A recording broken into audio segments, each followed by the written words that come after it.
2020 quarterback Chandler Morris has announced that he is going to attend the University of Oklahoma. And all that's coming up after the bump. Don't be cornering me. Hold up. Time. You gotta help me with that corner What's up, kinfolk? It's RJ Young. I'm not on the step mill. Consider hitting the like and subscribe button because I upload a video every single day.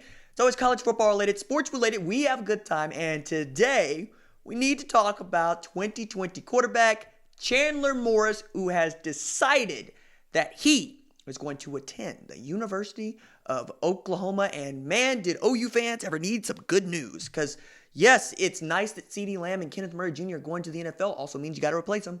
Ty DeArmond went into the transfer portal. Brock Vandagriff reopened his recruitment.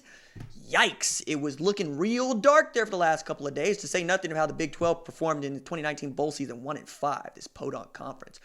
But Lincoln Riley succeeded in landing a 2020 quarterback.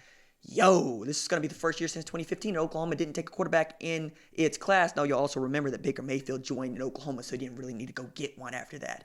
However, I want to underscore here that I don't think that Chandler Morris's decision to commit to Oklahoma had anything to do with Brock Vandagriff and so forth, so on. But I know that my man, Brandon Drum, talked with Greg Vandagriff saying, look, we made a decision that was best for us. Brock came to understand it's really going to be difficult for him to leave home. And he also said that Lincoln Riley and Oklahoma they're going to be fans of for the foreseeable future. And he also went on to say, look, we all know that the guy you should be playing for is Lincoln Riley, but being that far away from home did not suit Brock's temperament, and they'll root for Oklahoma from afar when they don't play him, depending on where he decides to go play college football. So getting Chandler Morris into the boat became a bigger deal because Oklahoma still only has 2 scholarship quarterbacks on its roster, and both of them are green. Super green, if you follow in the Fifth Element take there. But whether it's Spencer Rattler, which I think it's going to be, or Tanner Mordecai, which I don't think it's going to be, either one of those guys has not started a game at Oklahoma, and Rattler has fewer snaps and less time in Lincoln Riley's system than Tanner Mordecai. And Riley is gearing up for a quarterback derby between the two, even going so far as to say on the Sunday following the Peach Bowl to media members, I'm not going to go get a grad transfer like I did last year. I feel very comfortable with Rattler and Mordecai, and we're going to build from there. But having a guy like Chandler Morris join up in June is going to help you tremendously. And not necessarily because he's going to compete for the job in 2020, but because he gives you more than just a capable signal caller to, 1, run your scout team, and 2, to be the next man up. I've said this forever. You take a quarterback in every class, you take a quarterback in every class, you take a quarterback in every class. And it's not because you really just need to do it because, well, I said so. No, it's because something might happen to your prize signal caller. Heaven fortend that Spencer Rattler or Tanner Mordecai go down with a season-ending injury and you don't have anybody. And all of a sudden you're Kentucky throwing your wide receiver back there named Lynn Bowden. And you don't want to have a Kentucky-like season where you end up playing in the Belk Bowl against Va Tech. That's not what you want to do. So you want to have a guy that you've cultivated that is ready to take over should something happen and thinks he's going to compete in a couple of years. Chandler Morris fits the bill. Mac Jones came in the same class as Tua Tagovailoa. He didn't expect to play. Not like that. But what did he do? He ran the scout team. He did a very good job backing up Tua Tagovailoa, even Jalen Hurts, and he put himself in position to be the next man when Tua Tagovailoa goes down with a dislocated hip, goes and wins a Citrus Bowl, right?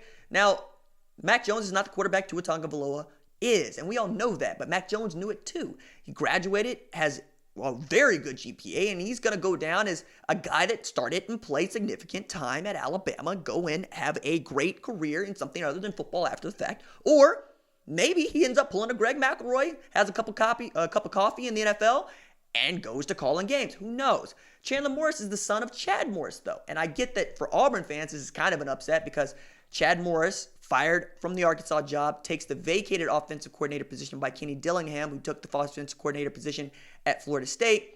So now Chad Morris is going to become Gus Malzahn's lead strategist, as Gus Malzahn's going to continue calling plays.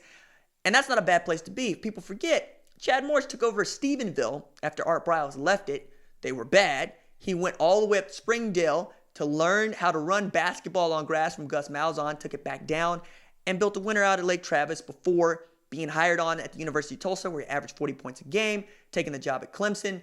You know what happened next, right? SMU, Arkansas. He knows what he's doing, and he raised a kid that knows how to play quarterback. And that's what you needed. You need a guy that knows how to play quarterback. Chandler Morris, as much as people want to knock his height and his size, 5'9", about at 175, he's got a cannon for an arm. He comes out of a great high school in Highland Park. He's competed for championships. He knows what it means to win. He's going to pick up the offense. He's going to know what to do in the offense. And you can't say much more than that. And like Chad Morris being at Auburn, two things there. They want to fire Gus Malzahn every other day, and maybe you don't want your kid there if something happens to Gus Malzahn and everybody gets the axe. Or, more importantly, Chad Morris probably spends a year, maybe two, as the offensive coordinator at Auburn before he takes another head coaching job. And then a couple of years from there, maybe you want to take Chad Morris in the transfer portal, or maybe, Chandler Morris in the transfer portal, or maybe he's competing for the job in 2021. Who knows, right?